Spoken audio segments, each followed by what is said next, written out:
What's up, guys? Social Banter here. Your boy Dan, Danalytics, whatever you want to call me. I really don't care. But at the same time, no, I really don't. I only care what you think. So it doesn't matter. And you guys heard her. My partner, my everything, my queen, Melissa Cruz. How you doing, baby? I'm doing great. All right. And what a treat do we have for you guys today. It's going to be so awesome. We're hitting home hard today. And we are with... Actually, before we get there, as always, who do we want to thank today, baby? All of our fans. Yes. All of our listeners. Thank you guys so much for all the support. We got so many things in the horizon for you guys coming up. And especially with the guests that we have tonight. Oh, man, I can't wait for this. It's going to be amazing. Our big sponsor is here with us today. Yes. Legendary Tattoos. Right. Legendary Screen Printing. And not only that, but Legendary LTD Apparel, baby. That's right. The best. The best. We only rep the best. And guess what? We have him here with us today. The one and only, the legend, the myth, Mitch Teckman. How you doing, brother? I'm doing great. Thank you, guys. You're hyping me up way too much, but I do now appreciate it. I could use a little bit of an ego boost right now, so you have no idea, that. brother. You have no idea. And before we get to his episode, I want to also thank, other than Legendary, we definitely want to thank Raul Sanchez Photography for helping us out for photos and videos. And we also going to have some other media on the side, which, by the way, babe, I don't know if you noticed, but this is twice in a row now with the Legendary guys. We have a mystery man. I know. He just sits in the corner, just kind of hangs back and just takes it all in. Going on? You got a creeper in the house? A couple creepers in the house. Right. But yeah, the mystery side man. muscle. He just stands back there, just making sure we got the going muscle good. is here once again. I don't. You guys heard him in the Puffs episode. No, you 2 didn't weeks hear ago. him. Nobody hears him. Well, actually, yeah, you didn't hear him, but you heard us talking about him because he just sits there in the corner like he's a Green Reaper or some shit. It's all good. Talking about nunchuck over here? Yeah, some kind of nunchuck wood or some shit. So shout out to him as well. Thank you for being here, I guess, you fucking creeper. Anyways. So everybody, raise your glasses. Yes. Thank you so much for being here. Thank you guys for having me here. Cheers. Thank you for being a part of this for us. Really doing a lot with this, and I'm super excited to be a part of it. Hell yeah. Also, congruo.com. Make sure that you check out if you need a business coach, a business coach, mentor. or mentor for any of your business needs. Mm-hmm. He will be there, and he's amazing, and he has a big portfolio that he can show you guys of everything that he has done for multiple companies out there, and he's also doing for our podcast. So thank you, Congruo, for being there for us. Let's get into it. All right, where do we want to start with, Mitch? Where do we want to start? Yes. There's so many different things we could go with. So, I know where I want to start. Okay. I know where I want to start. Okay? All right. So, I heard a story. Shout out to our boy Jay Donadio. He was our podcast. He was in our the episode last week. So, what is this thing about some kind of Bin Laden song? All right. So, the story goes... I had gotten out of school from going to Full Sail in Orlando back in 2001. Shout out to Full Sail. And I know you went there as well, yeah, man. I didn't realize that until I started listening to the podcast. So nice. It's awesome that you're a fellow graduate with us. Hell yeah. So I went back there with Brett, actually, in 2001. We went out there and got, we wanted to pursue the music industry, and we got our degrees in audio. And so we got back home, and I had to find... where am I going to go with it? There wasn't many options there weren't many studios locally to even go to. So at that time I had acquired enough material as a guitar player to where I was ready to start jamming with some musicians. And I had talked to Brett about, I need a drummer and I want to start getting this stuff laid down and start actually recording. And so he said, hey, go see Jay. He's local too, and he's in the Palm Harbor area. And so somehow I got his number. We still don't know how we actually linked up. That's what he said. He like could a not blur. remember. Exactly. It must have been fun if it's that big of a blur. It was a good time. And so we both, I met up with him, and I think it was like one of those things that, let's just hang out and jam. I needed a drummer, he needed a guitarist, and I had all this material. He had a bunch of beats ready to go, and we just started going.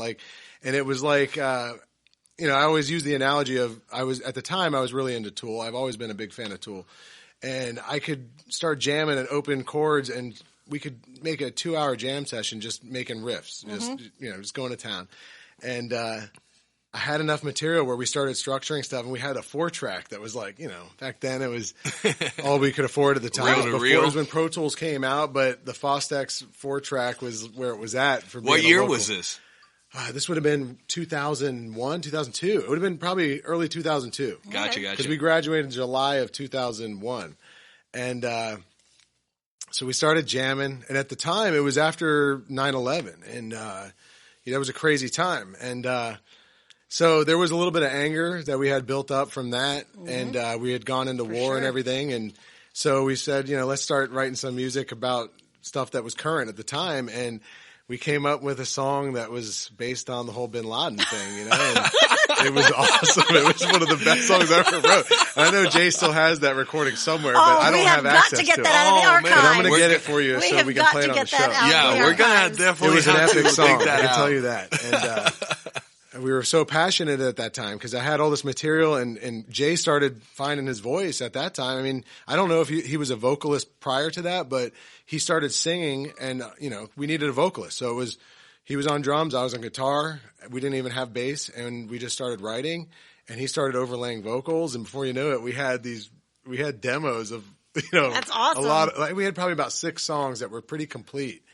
And it sounded awesome. And so that was the beginning of my musical career, of finally putting down all the creative energy that I had built up while going to Full Sail. Gotcha. All the riffs that I had written and spent hours trying to come up with my own style. Yeah. And Jay was my first drummer that I got to jam with and actually, put down some legitimate music. Some good stuff. It was actually really that good sauce. It was really good material. We still look back on it and laugh, and he has a recording somewhere because he's brought it out a few years back. Oh yeah, and we were reminiscing about it, and it was just awesome to hear that material. Where it's like, wow, we were doing it back then, and it's 20 years later, and we've done a lot more throughout that whole, over the years. So it's cool to see where we've all branched off into different bands and done albums here and there, and it's just. I'm glad to be a part of the music scene. I'm thankful that you guys even brought me back into it because it's been a while since I've been in a band, and this makes me really want to get back into it. Hell yeah, it makes that vein start itching. I really do. Honestly, Mitch, it's crazy that you say that the way you say it because it's the way when I was introduced to you back in the day, it was through Brett. And right. Brett actually, before I met you, he already sold me on the kind of person that you are. He's like, dude, this is my brother. This is we go back far since 7th grade. A mentor. Man. This is middle this school. guy. Oh, you guys knew each other that long? long? Brett and I have been friends since 7th grade. Palm Harbor Middle School. Shout out to Palm Harbor. Hell yeah. Right. I did Tarpon Middle. Okay. So hey, it's still right up the street there. So it was pretty crazy because he kept telling me about this person because, back in when I was in the first band with Brett, I was going through a lot of shit in my life as well. And, I was still trying to find myself and figure out what I was going to do, freshly moving from Puerto Rico and whatnot, trying to meet new people and see what the scene is like. And it was like, he's telling me about this guy that it's actually the person that I've always wanted to meet over here because it's such a big influence in the industry and not only in the industry, but in the community. And with the stuff, you were just starting out the tattoo shop and stuff like that. And I'm like, well, fuck, when do I get to meet him, dude? And that was one of the first times that we met and we was that the time we partied hard and ended up that wasn't it. We ended up sleeping at the tattoo shop on a random night. We'll get there. No one led up to that. We'll definitely All get right, there. so I never got to meet you during the music playing days, but you played guitar. Yes. All right. What inspired you? How did you learn guitar? What made you go for that instrument? All right. So what inspired me was that I had a friend that I went to elementary school, middle school, a guy named John Stride, who was the first main guitarist of Suburban Tragedy. And at the time, it was a band called Cling. And it was him, and I met Paul Calvagna, the bass player, who was awesome. Shout out to Paulie. And those guys inspired, they were the first group of dudes that when we were, 16, 15, I was working at Dunkin' Donuts. John actually got me my first job at Dunkin' Donuts. He taught me how to make donuts. And his band. Were you the one poking the holes on them? Donuts. Were you? I would fill them and sauce them and everything. So did you ever? Oh, don't even. We're not going there. Come on. Oh, my Lord. You can ask Nunchuck about the dirty crap that went on back there. But, no. That's hilarious. So, John taught me he helped me get my first job, but we would go see him play at Gasoline Alley back in the day, before it was off of 66th Street. Yeah, the old Gas Alley, the first original. One. So we would go watch him play, and we were probably 15, 16 years old, and I remember seeing them jam and being like, realizing like, this, I could totally do that, and that's what I want to do. That's where it's at. I wasn't necessarily like the style of music. It was good. It was very talented music, but I was into heavier rock at the time. So I knew that I wanted to play heavier metal and do my thing with it. But it was just awesome to see people that that you're friends with playing and leading as an example to where it's like, that's what I got to do to get to where I want to go. What kind of influences did you have back then? Coming up. When I started, this is before tattooing, but when I started playing music, it was all about, the 90s alternative stuff through my buddy Brett McCash over here, who knew every Nirvana song and almost every riff that was going on in the early 90s. He knew every song, right? A lot of grunge.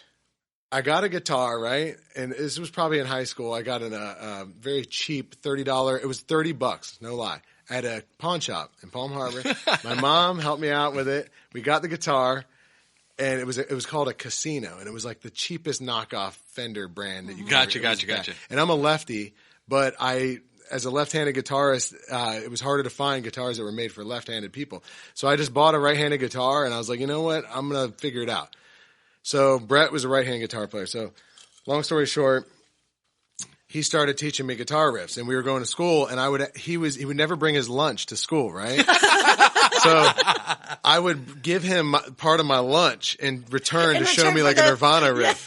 So he would be your like, teacher. I'll give you this ham sandwich and some cookies or whatever if you show me how to play Smoke Like Teen Spirit. Hopefully we'll be able to get that guy over here in one of these episodes soon because he definitely has the main story with everybody. Exactly. Yeah. Sure. It's like Jay Donadio when he was here on our episode.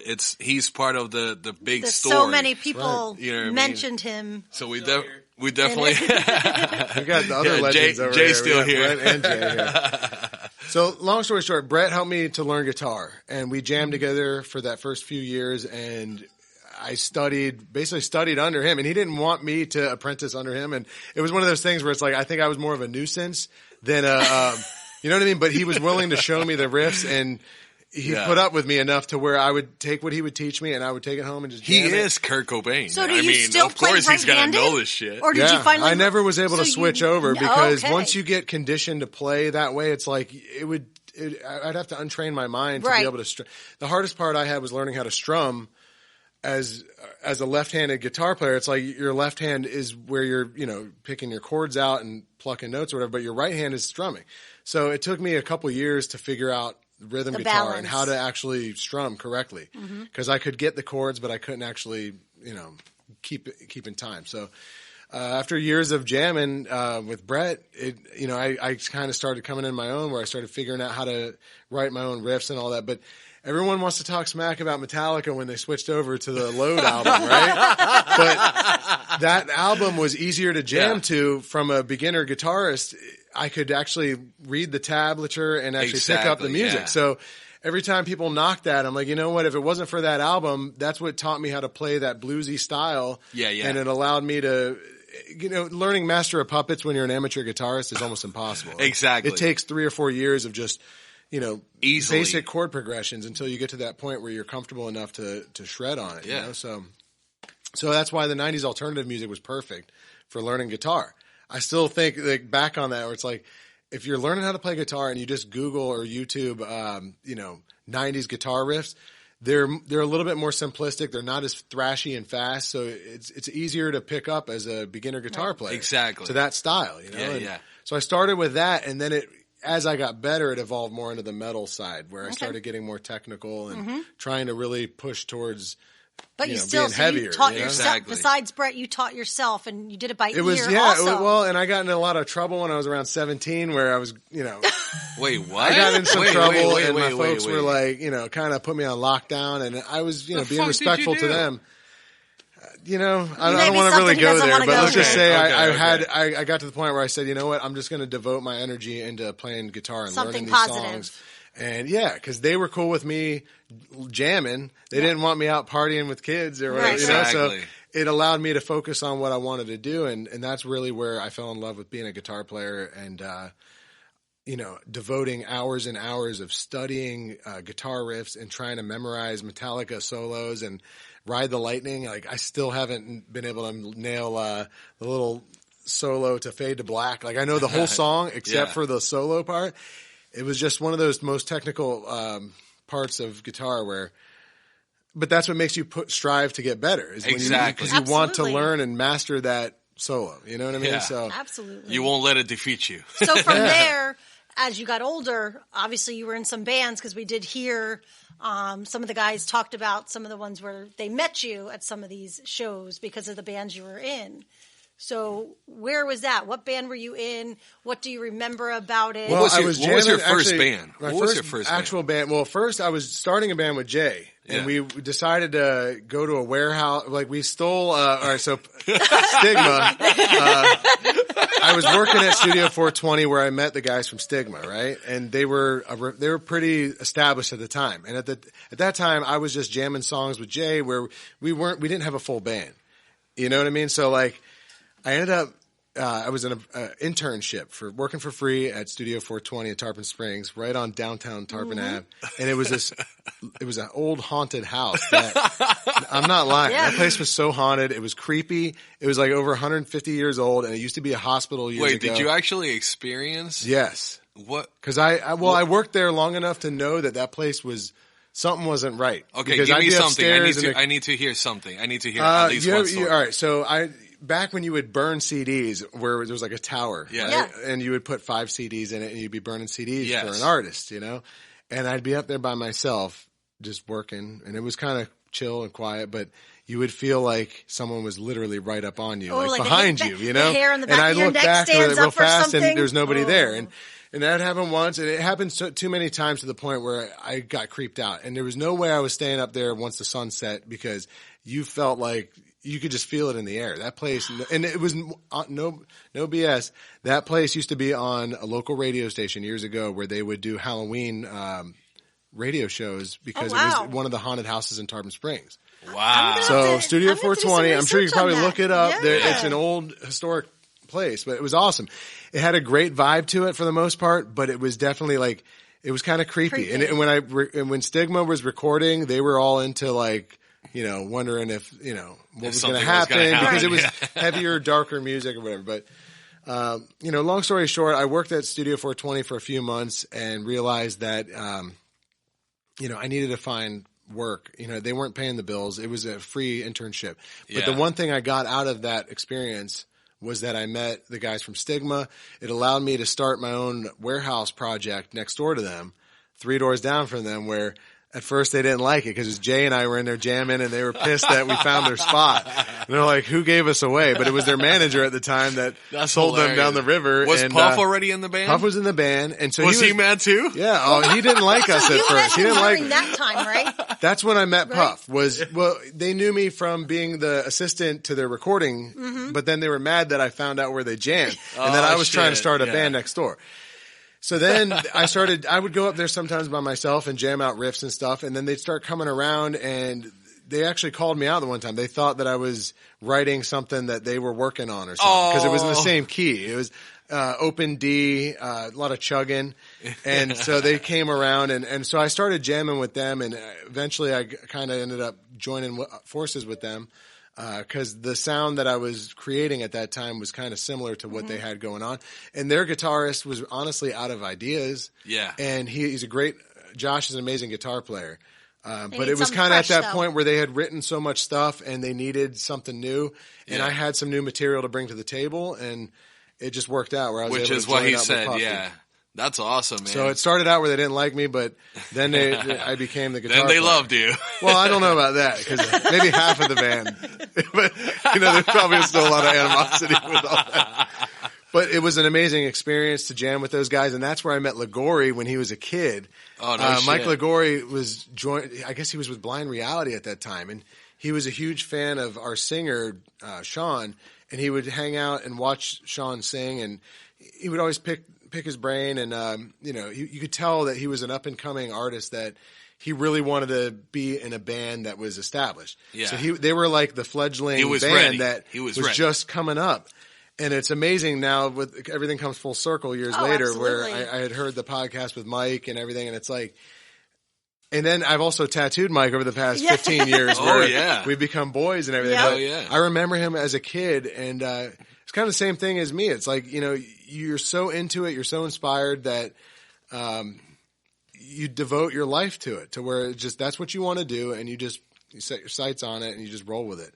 And it may not be a lucrative industry at points, but it's so fulfilling as just being a musician and putting your music out there. There's nothing like it. It's one of the best things you can ever do. And hell yeah, it is. Jay had mentioned something about Battle of the Bands, something he had done. But you did something like that too. Yes, you did. We did with Stigma. We did a Battle of the Bands. It was when the band Earshot came out, which, believe it or not, one of my close friends and a client is now playing guitar for Earshot. Oh, nice. And they're out touring. Hey, shout out to them. That is awesome.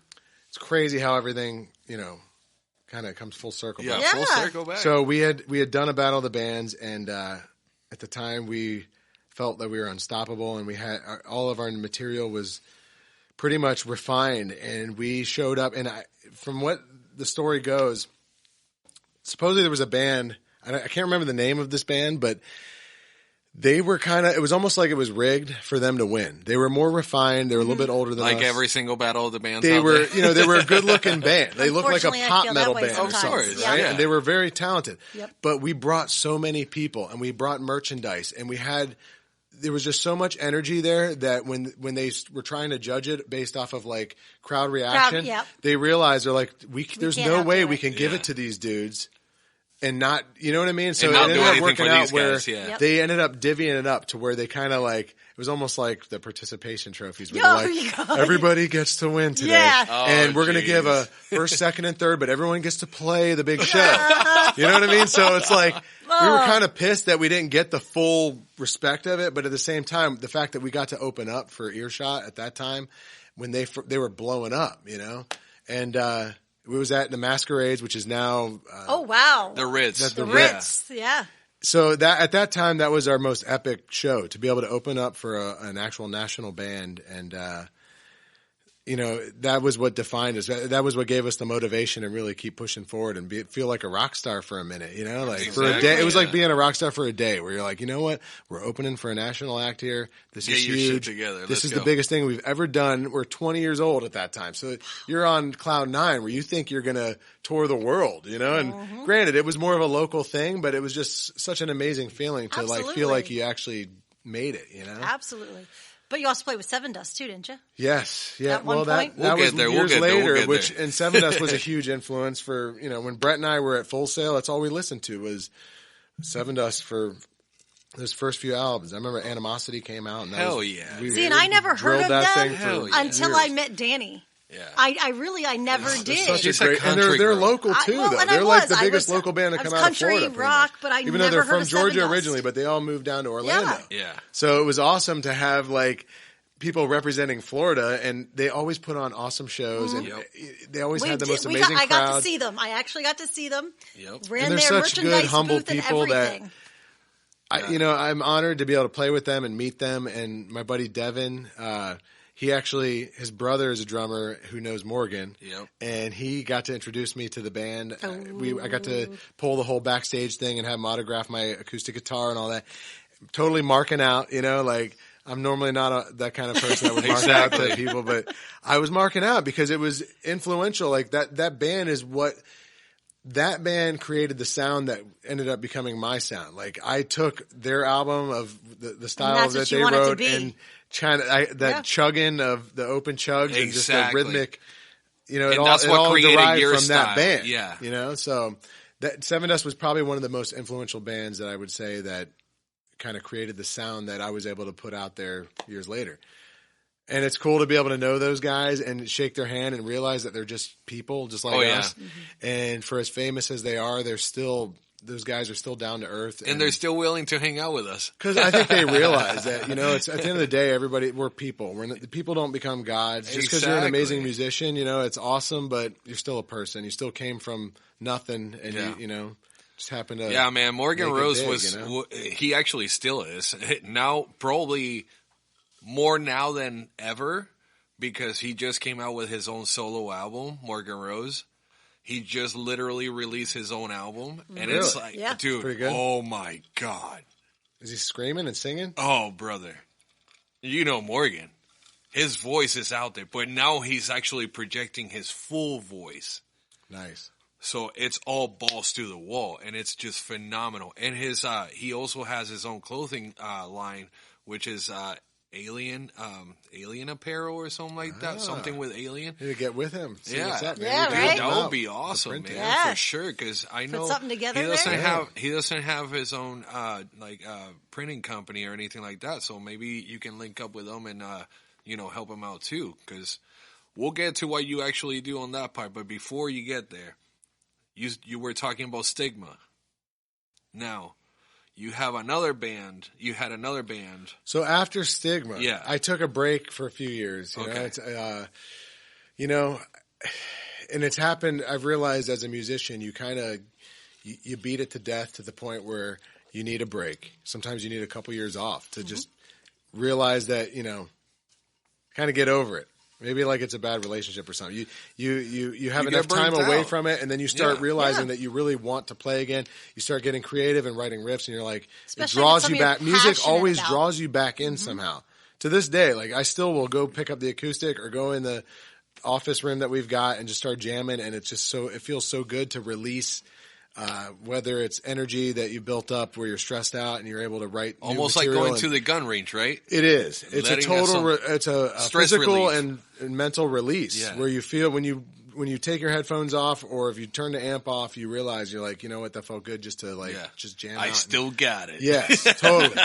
To keep the chops up and just to feel, just that exertion of metal. Oh, you have. I'm missing something. Trust me. There's something to be said about jamming. Like I don't care what anyone says. When you jam heavier music and the distortion is cranked up and it's metal, it is a total. It's almost like therapy in a way. Like you're releasing negative energy.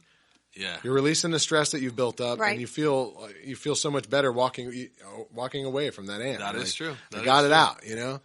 Sometimes I wish I recorded everything that I've written because sometimes the most creative ideas come out when you're just playing around. It's like there should always be that record button to capture that moment because you could turn that into a song. Yep. Of course you can, for sure. But yeah, I've been out of the loop for a little bit, but yeah, from Stigma I took a break and then it led into Paradigm. Where I got kind of pulled back in because Dave Boltrick was working at Sam Ash, and somehow he got my info. Ash. Yeah, he got my info, hit me up, and was like, "Hey, we're looking for a guitar player." And at that time, I wasn't really doing anything, so I joined up with them, and they weren't as heavy as I wanted to be because I was still trying to push towards the the metal thing. They were more melodic, and the vocals weren't as heavy, but they were refined to the point where I was like, they were all original, and I was like, you know what, these guys are good. I'll learn the whole album just so that hopefully I can throw my music in there and get a couple songs in. So that helped me become a better guitar player because Dave was definitely more advanced than I was as a guitar player to where I had to sit for hours and study his style. And, every time you jam with a new musician, you end up acquiring a part of their style and, that's how you evolve as a guitar player. Of course, you're just capturing different things that you would have never performed before, and now you can implement that into your next guitar riff. How long did you play in that band?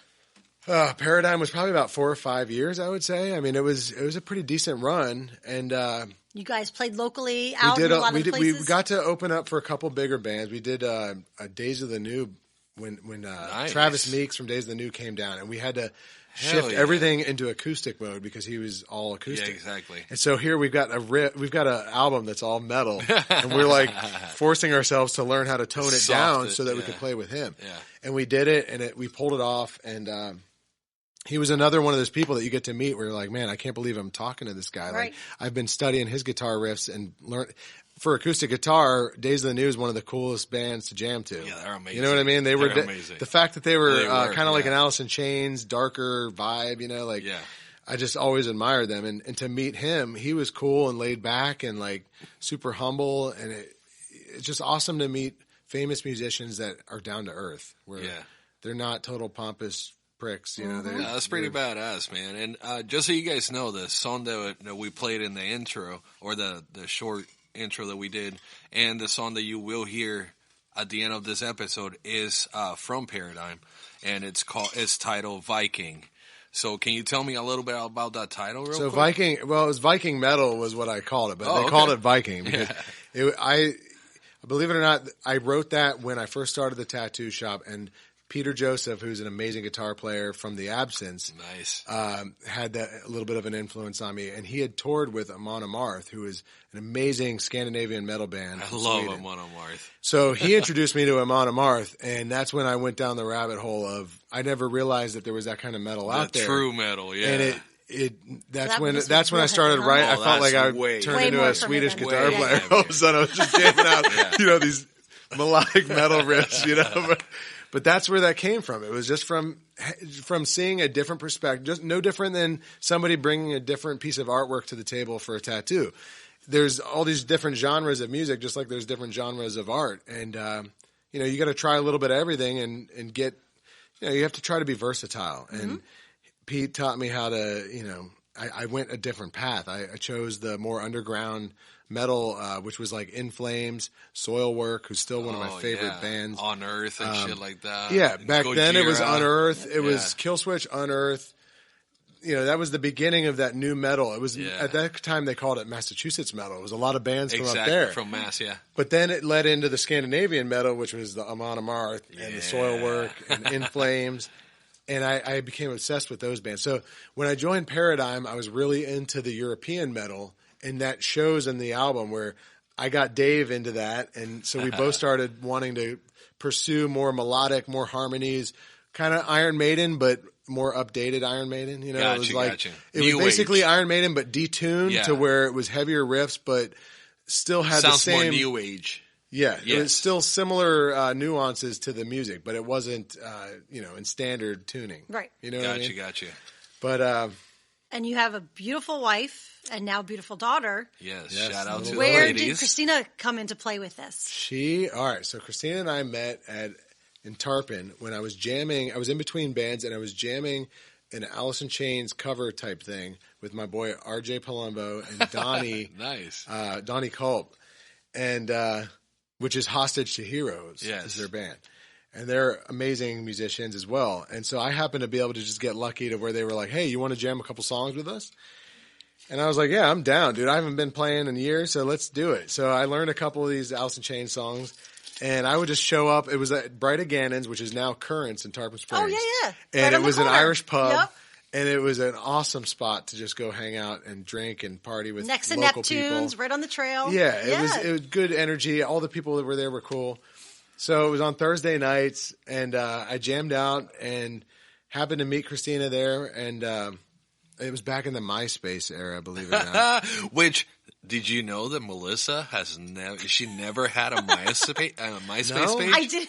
No. She was literally the only person that I know that never had a MySpace page. Listen, I didn't have MySpace, and I only MySpace started only lasted, 4 on, or 5 years, man. I only something started on like that, Facebook but yeah. probably right before I met Danny. But for us musicians, it was I never like had any the of that. thing was to the do. jam. Yeah, bro. That's what I keep Creating hearing. your You could profile. create your own, Yeah. each The whole CML profile. And that's the Yeah. thing is Christina, my wife, she had like this amazing page where she had music and like I background. bet. And mine was cheesy and like blank, Very like Facebook. simple, yeah. And hers was all crazy with everything. And So you just happened to meet her out at the show. met her at the show, and we linked up at actually Bourbon Street was having a 420 party, and it was the guys from Anew were playing, and it was Fable. The band before I knew was Fable. That's right. So we started talking, and I was like, "Hey, I'm gonna go to this concert. Do you want to hang out at Bourbon Street?" And she's like, "Yeah, I'm friends with the guys from Fable." So it was like she knew half the dudes that I was hanging with at the time. So I was like, "Let's hang out."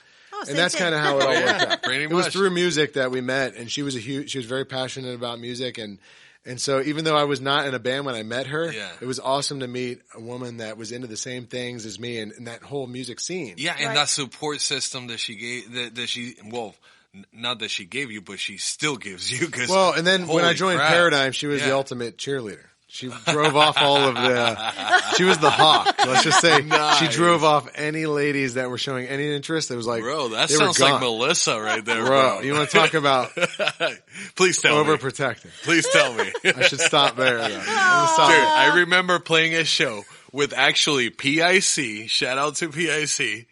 That we were talking with them because Jason Donadio is the one that plays with them. I was covering a gig for him, and this girl comes up and she brings a shot to me. He's playing. I'm playing drums.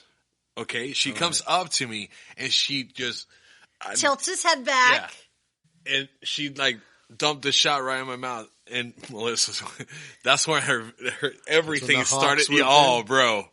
The antlers, you can see it. They were going up, everything. Okay, wait a minute. She started getting saucy. Before the girl left, she came back as I was playing again, a different set. And she gave me a kiss on the cheek as soon as she did that. And that's when I really blew up. Oh, the person she was with was much older. And as soon as I started to approach, he's like, I gotta get her out of here. And like grabbed her by the arm. And I was like, that was actually at O'Brien's in Brandon. Yeah. O'Brien's in Brandon. Yeah. That's old. I mean, that was a long time ago. About 7 years ago. Yeah. I mean, I think we were only dating for about 6 months. What's but crazy is that I knew both of you separately before you met. And I've thought about that. I'm like, that's so crazy. Like normally I'm the one who plays matchmaker. Exactly. And I'm like, matchmaker, make me a match.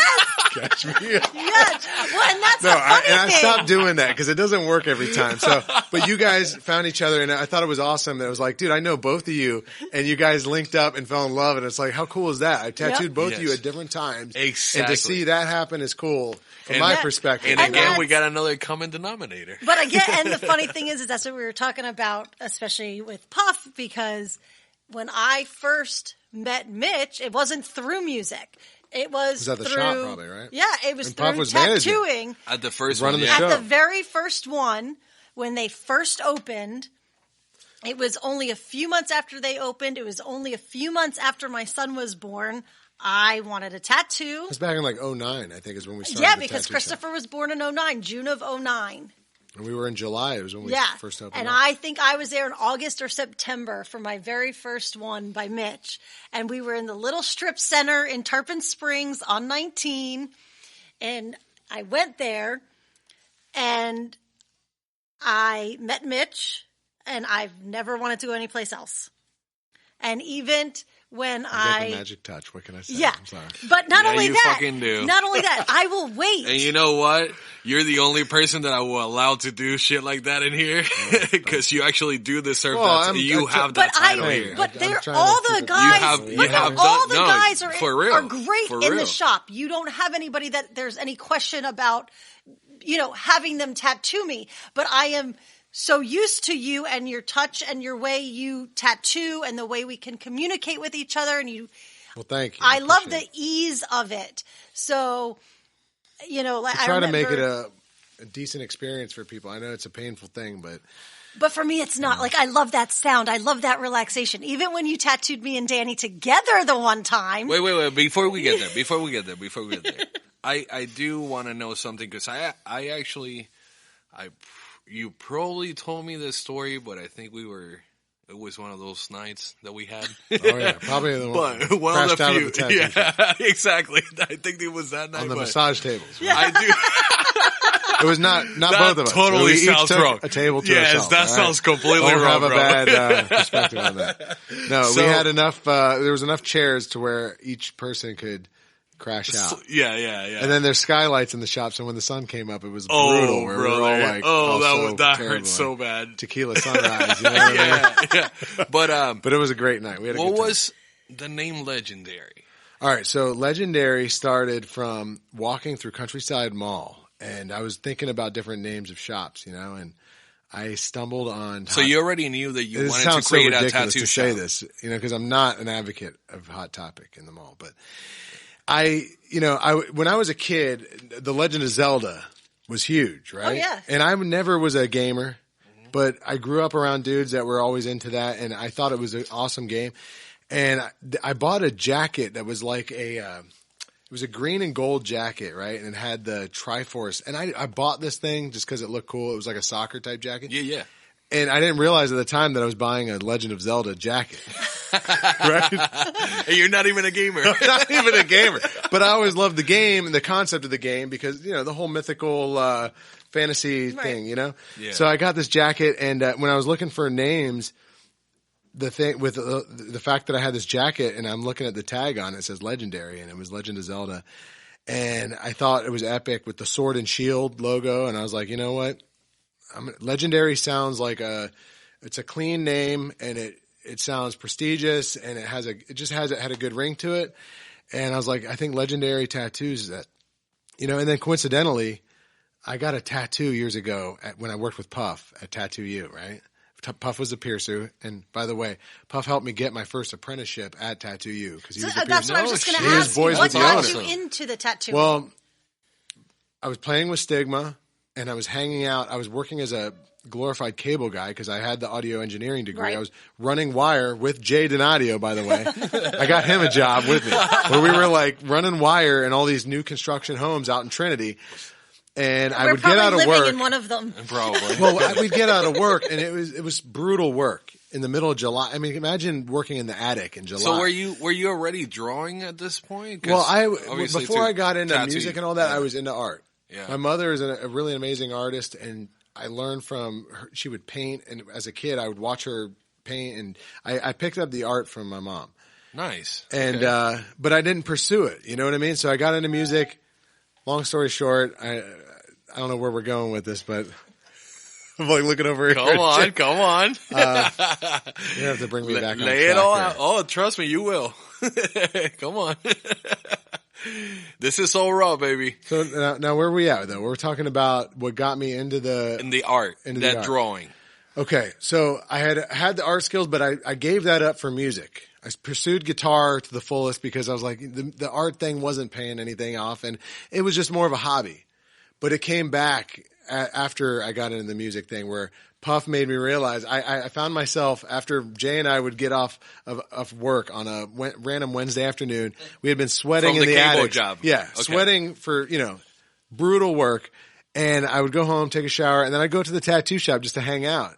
And I'll never forget, I sat there and watched these dudes, these older biker guys tattooing. And they're listening to music, jamming out, having a good time.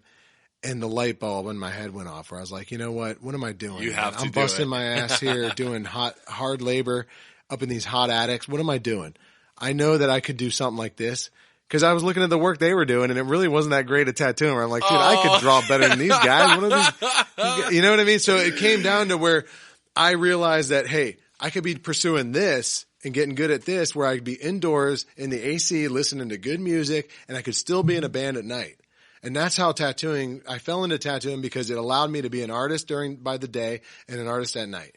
So it fit that whole freedom lifestyle where it's like, you know what? I can make my cash during the day.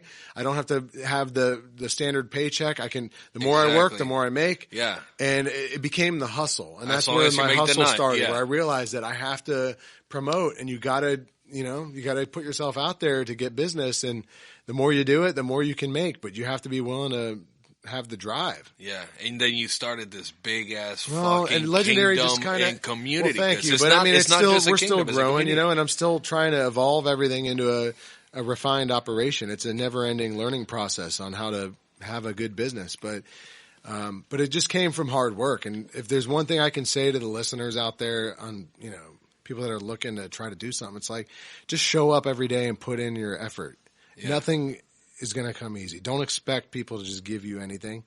unfortunately, and I know I was sound like an easy, old guy everybody by would be saying doing this, it. that the younger generations feel entitled, but there is an entitlement problem going on. And my family taught me how to work hard, and that, you reap what you sow. Absolutely. You got to work for it. The only way the good things are going to come to you is you got to put your best effort forth and prove to people that, hey, I'm better than that. And that's how you move up. So I was fortunate enough with the tattooing, I kind of fell into it because of Puff. He was kind of like the middle ground where he was able to sell the owner of the tattoo shop on it, But, and then it's amazing how you can meet a couple people in your life that will take you in that direction. And so Puff helped me become a tattooer. And then when I started becoming successful tattooing, I needed a piercer. Puff was the first person I wanted to bring back into the game because he was out of it for a few years and he was over it.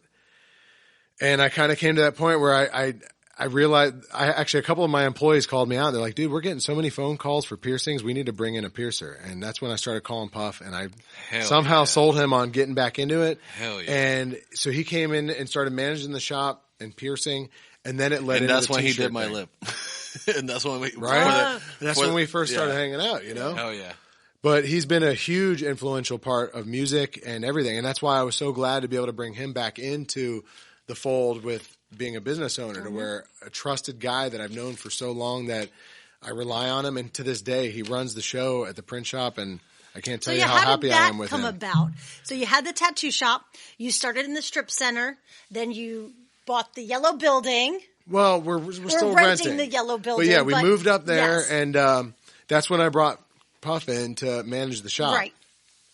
And we actually had joined. He convinced me to join up with Anu, which was another awesome band. That was the last band that. Yeah, he was telling us about that in the episode. So as well. he brought me back into it, which was awesome because I was over it, and he made me realize how much I really, needed that, And it was an awesome experience. Even my wife was at the point where she's like, "I know you want to play with these guys. Just go do it." Yeah. It's not.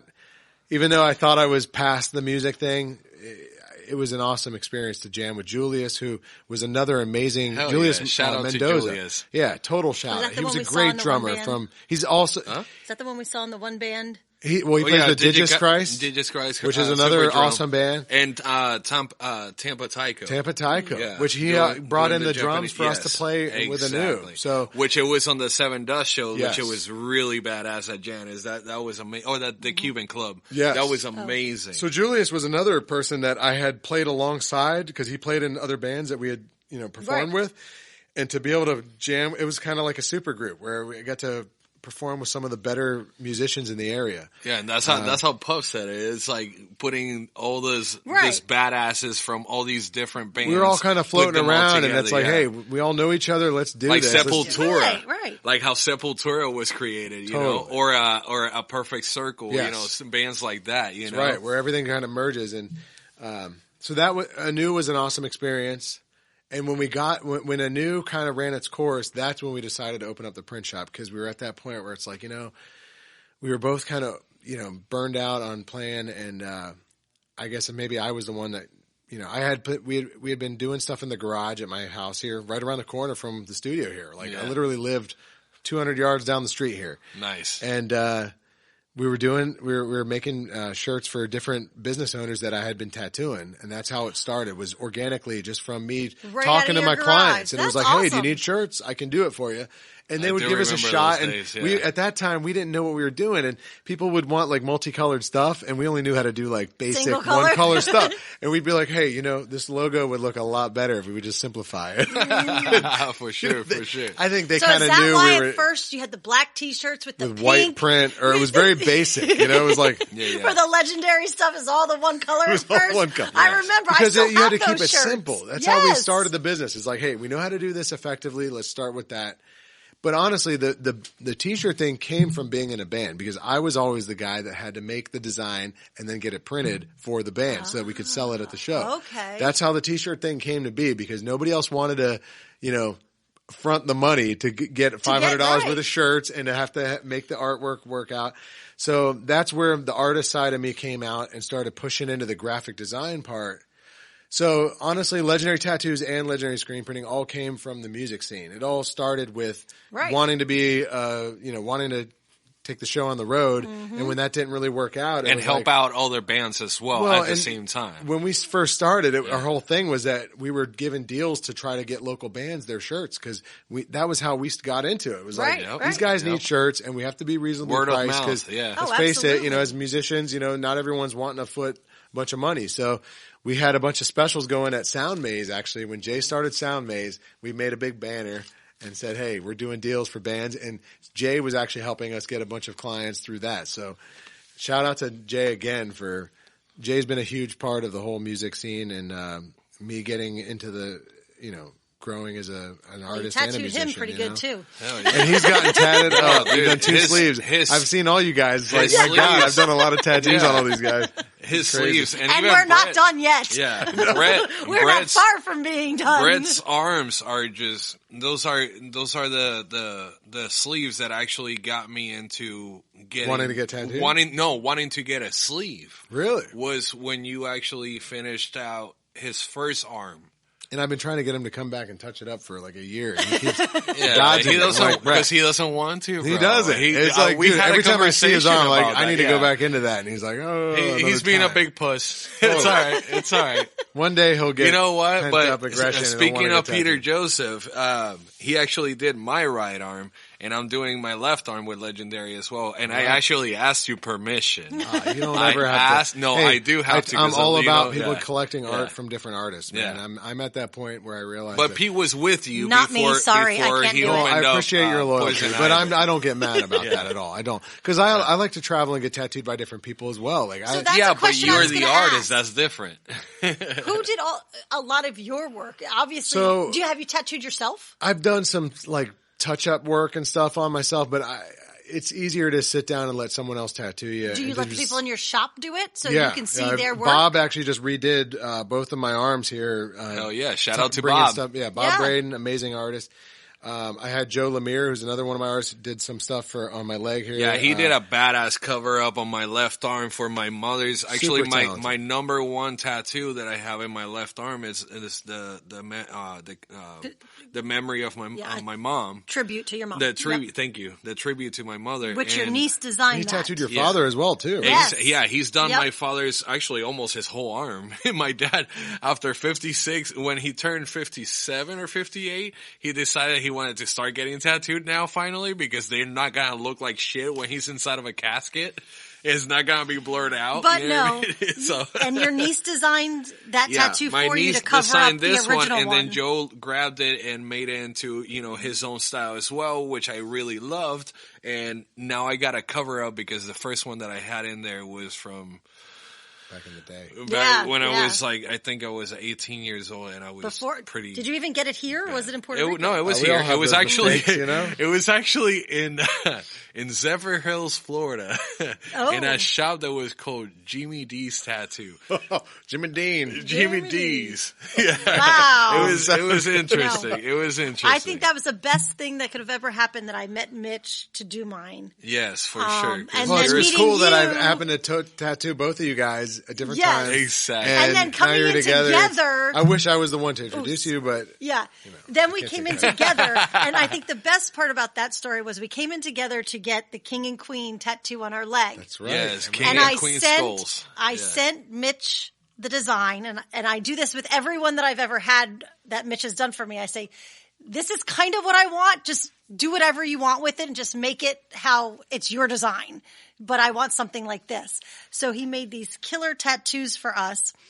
And Danny had to play a show that day, so he decided he was getting tattooed first. Motherfucker. How was the show? Oh, motherfucker. You probably swole up. You're like, I was cursing you out the whole time. I always tell people, take a day off after you get tattooed. But the you don't need to be, part was, what are you doing? Danny sat in the chair. You get tattooed. Danny sat in the chair, and he got tattooed, and he kept jumping.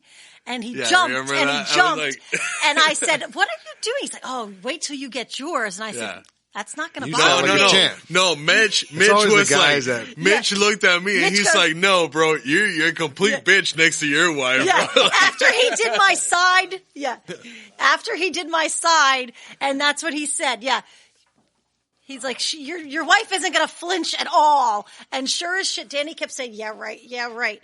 And I got up in that chair and I did not flinch at all. And Mitch and I just kept looking at Danny like, you're a bitch, man. See, your wife is not flinching at all. It was hilarious. I don't know. You were hitting a nerve or something. It was like right on top of the crown. And I'm like, oh shit. Okay. I feel that. And I'm like, just wait till you go. And I just sat there nice and smooth. And that is another reason why I only let Mitch do it, because he just is. Yeah, he's used to you already so tattooing smooth. you. Yeah. Enough about me. Let's change the subject. Go something else. No, but you're making me too legendary. Right? Yeah, well, but that's what your brand is, bro. You are legendary, bro. And we are so appreciative Thank you guys, of you joining us and deciding to sponsor us. Yeah. This is a big thing for us. That really means a lot to us, man. Hell yeah. This is a big thing for us. Like, I'm we excited didn't know to be a how part this of it. was going to go. I think you guys are onto something big here, and I'm stoked about the fact that you guys are killing it right now, and everything I've heard is awesome. So, well, thank you, and I really appreciate everything that you have done for the community, because you don't only tattoo just regular people. You have done a shit ton of first responders, which shout out to our Tarpon PD. Absolutely. We love you guys out there. We're definitely behind you guys 100%. You guys have always been there for us. Not only the PD, but also the firefighters and any first responder. Yeah. So how did that come about, though, real quick? All right, so my boy John Spatz, who's a Tarpon shout out to Spatz. Awesome. He's great people, and he became my first client. Well, actually, I got to go back to Anthony DeGiorgio, who I went to high school with, was a Tarpon PD officer, and he started bringing people in. So he was the one that started the whole slew of officers that started coming in. And before I knew it, I was tattooing the majority of the police force there, and to this day, I've tattooed so many officers from there, and then it bled over into Pinnell's because they all do business with Pinnell's as well. Yep. So we've become, we've become the shop for a lot of these officers and everything, and they've been a great clientele, and they send us their family members and everything. And you did a special tattoo for a lot of them.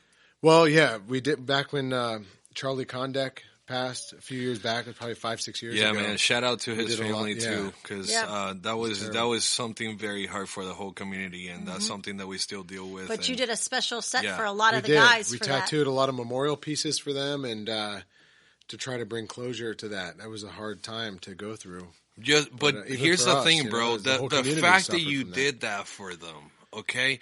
The fact that you want to help the community. Because they became our friends. Right. We were clients, inevitably, the people that you work with and you spend a lot of hours with all your clients, and you do become close with people. Absolutely. They become your main network and your friends, and they're sending you business, and they're, it's interesting how it's not just like a standard convenience store where people come and go. I mean, you get to know these people. Yeah, you're spending hours with them. And more and more. You know their lives, you know their families, you know some of their most serious stories in their life. So I'm honored to be a part of that, and to, it made me realize that that's I never realized as a business owner that was going to be an important part of running a business, but it really is. Just being involved and knowing the people that are in charge of the community and that are, they're in your back door all the time. It was a very positive thing, and to this day, they've been so good to us, and very grateful for all the support that they've given us. Shout out to Spad, Squeak,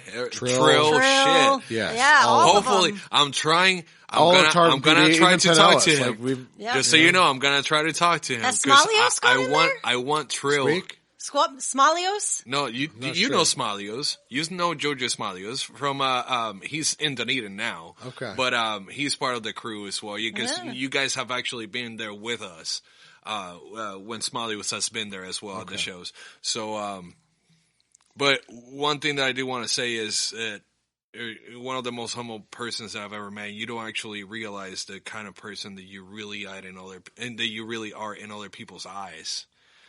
But you're a big inspiration for a lot of people, and I want you to know that from the bottom of our hearts, bro. Like, it's not just your art when you tattoo. It's not just your passion. It's not just the music, how you play it. It's your passion.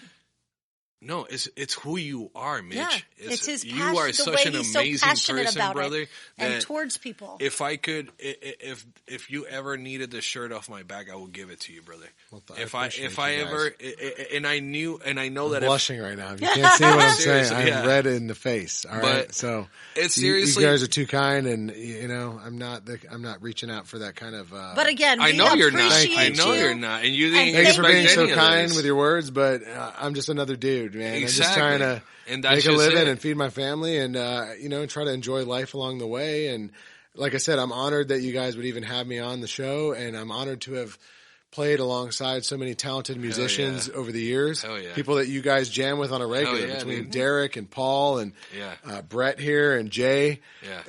They've all been an influence on my life, and I'm honored that I was able to tattoo everybody and kind of be an influence back on their lives. So Absolutely. in a way, Yeah. it's kind of like one hand washes the other, and For sure. it makes you have that tighter bond with people because we're that much closer because of the things we've been through together. Hell yeah, dude. Absolutely. Well, one more thing before we close out, brother, because I know that you got to get back home to the fam. For a person that is following the kind of footsteps that you're going, that you have been going through, Somebody as looking a up to you. entrepreneur, business, tattoo artist, music, whatever it is, just in life in general. Mm-hmm. There's somebody out there listening to you that always has been following you and wants to do their own, just like you. That Start their own thing. you Yeah. heard something, but you wanted to make it your own style. What is something positive that you would send, a message that you would send to them to keep going? Well, I would say, if you stay devoted to what you love and pursue it every day, and good things will come. You just got to stick with it. You can't be deterred by other people's opinions. You just have to do what you know is right and work hard for the things, and things will come to you, but you have to be willing to put forth the work, man. A lot of people want to take the easy route and think that things are just going to come naturally, and they don't. You have to be willing to put everything on the line, whether it's financial or whatever it is. It's like I've been fortunate that I have had a lot of helpful people along the way to kind of give me advice to somehow, there's a little bit of luck involved in the whole thing, but just show up for work and, put in the time, put in the effort. I feel like a lot of people think that things are just going to happen because they grew up in a good household and their parents said, "Hey, you can have this." Exactly. It's like, Yeah, no, for you sure. have to bust your ass. You got to prove to the guy that's going to help you get to that next level that you you're can worth do it. it. And I was fortunate enough to be able to have that opportunity and to be able to somehow make that happen, and it led to something positive. But just got to keep rolling with it. If you know you're doing the right thing, just keep doing the right thing and show up every day. Don't take the breaks. Don't be lazy. It's as simple as that. Just work. Put it in. Hard work will pay off. Thank you so I know much, it sounds brother. cliche, but it's a legitimate thing. That Hell yeah. you Absolutely. get out of it what you put into it. Thank you so much, brother, for coming out. And I know that you guys have a busy ass schedule, so well, thank you so much guys for making the having time us. to be It here. was a Thank you. And blast. again, thank you for sponsoring us. Oh, Yes. glad Once to be a again, part of it. You guys are doing where awesome. can they find your merch? Okay, Do so we're your doing, whole plug-in. All right, so for the tattoo shop, if anyone's out there is interested in getting custom tattoo work, legendarytattoostudio.com. If anyone out there needs apparel and embroidery for their business or their band, any type of apparel line, legendaryscreenprinting.com. And if you're interested in just getting some cool T-shirts with some graphic designs that we've created, The Legendary baddest apparel LTD. ever. LegendaryLTD.com is our new endeavor where we're trying to do tattoo style artwork on the shirts. And we started an e-commerce store where we're trying to, start a clothing line that's based on just a local brand of Florida-based tattooing and music and kind of all that style, so.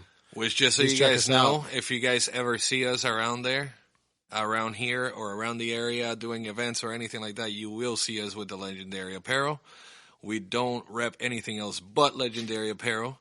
And every time they get some new shit, guess what? We're going to have it already. Listen, So, on our very first we're- promo, that's guys all are we only had the on first to was have- legendary stuff. Not only Before that. Thank you guys. So even I But know. did- guess Well, that's what? why I was like, Brett was the one who's like, Yeah. you need to get on that podcast. Yeah. And I saw the video that you did with Hell the legendary yeah, stuff, buddy. and I'm like, oh man, With this hat, makes too, total yeah. sense. We got to get involved in Hell this. yeah. So And not thank only you that- again for having me.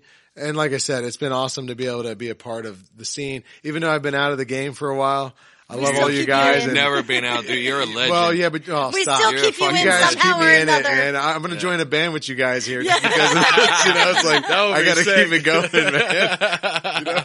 That would be sick right here, right You here. totally do. Yeah, don't look at me. I don't do any Singer, musically. guitars, Nothing musically. Sorry, I'll stand and You cheer play the you tambourine. on. You got I'll the tambourine I've done over that here. before. I have done that. She'll before. have she'll have the triangle I with the have done pedal the board, dude. tambourine before. She'll have the distortion pedal on the triangle. We'll make it work. No, but Thank you guys for having again, us. once This again, is awesome. guys, make sure that you check out this apparel line. This apparel line is the shit. It's amazing. And guess what? Not only that, but here in the next few weeks, we're going to start launching our first mystery box. And guess what? You may be able to get a gift certificate for Legendary Tattoos. That's right. We're going to be offering Maybe you will also get good deals over here. one of the shirts from the apparel line. Maybe Maybe you'll more get a than social that, you know? banter apparel line. I don't know. What are you going to get on that mystery box? Start commenting. Start leaving some reviews because that's how we may pick our first mystery box winner. Give us a shout out. Give us a review. Tell us what you think. Give us some suggestions. Make sure that you guys check out our Patreon page that we just launched as well. There's still a little bit of more work that we're doing on it, but we're definitely going to get the Patreon up and running. It is already up and running. But you would definitely see it on our social media, which is Facebook and Instagram very soon. And also check out, Legendary Tattoos, Legendary Screen Printing, and Legendary LTD on Facebook and Instagram because they're always on point with their content and they're always showing you the newest shit that they have out there, which is amazing. And not only that, the guys at the tattoo shop, make sure that you check out their Facebook page and their IG because they show you every single or almost every single artwork that they have done, and all that. As soon as they finish the tattooing, they post them out as well on their site. So you can check out their portfolios for see every what they've single got out there. for every single tattoo artist. And you know what? Shout out to the whole Legendary crew, man. You guys are amazing. Thank you guys for everything that you guys do. We love you guys, and we're here for you guys. Hopefully, once we get a little bit bigger, we'll be able to have the whole Legendary crew here and do a whole circle table talk and get some stories and shit like that. Get it nice and rowdy up in here. Hey, thank you so much for having me. Cheers Salute. one more time. Cheers. And what song are we playing tonight? Are we doing Viking. Viking? We're doing Viking by that was my main riff that Right. Hell yeah. Viking it is. Thank you for even bringing that back. I appreciate it. So let me, I want to hear you say it because I want to hear everybody say it. At the end of the show, the guest is the one that, does the closing. So if you don't mind, this is Mitch Teckman, and you're listening to Social Banter. All right, so I'm Mitch Teckman, and we're listening to the Social Banter podcast, and we're going to be playing Viking metal. And thank you for having me, and I'm glad to be a part of this. This has been awesome. Hell yeah, guys! Have a great night. We love you guys. Bye bye. Peace out.